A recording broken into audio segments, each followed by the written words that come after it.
made it look easy for the second straight game, although they did have a scare. Kevin Garnett brought out the team to join him as he earned and received the Defensive Player of the Year award. Kind of a nice touch. This was a scary moment early. Paul Pierce driving to the basket. He was fouled by Josh. You're right, it was Josh. He got hammered by Josh. He had to leave the game with a strained lower back, but he did return in the second quarter. Hawks swinging the ball around early to get us to Josh Smith. And Atlanta was up 7-5, but that was short-lived. Rajon Rondo grabs his own board, kicks it out to Kevin Garnett, who hits the jumper. It was 24-20 at the end of one. I mean, Rondo gets offensive rebounds also. He has 6 rebounds. And then Garnett, he finds him on the outside, the big guy, as he plays the role on the inside.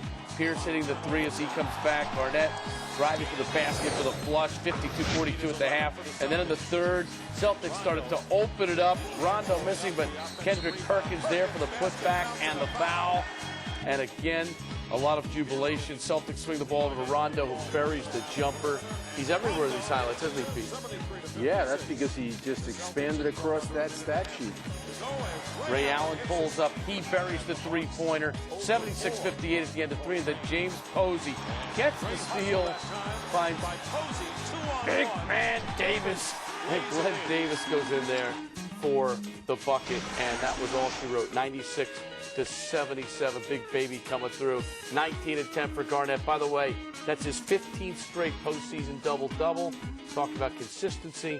That's a good stat. And when it was all over, Kevin Garnett talked to TNT's Cheryl Miller about the energy of the home crowd. It's a playoff game, Cheryl. You know, a lot of energy in the building. Both teams are playing hard. You got to expect that.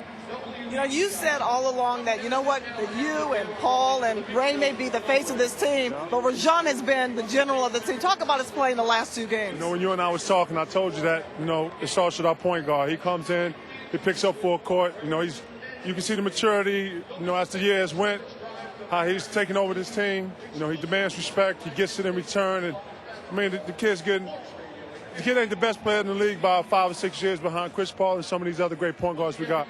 I'll be surprised. You know, we talked about there's one piece of jewelry you want, and that's the bling. But you know what? You're a defensive player of the year. How important was that to receive the award with your teammates? I mean, it's important. Anytime you win an award in this league, the players we got could have went to anybody. I'm grateful. But on this team, man, that's our identity. I said the way Perk blocks shots, the way Posey, his one-on-one presence when it comes to defense. Rajon, he's our point guard. Anybody could have won it, but I'm grateful.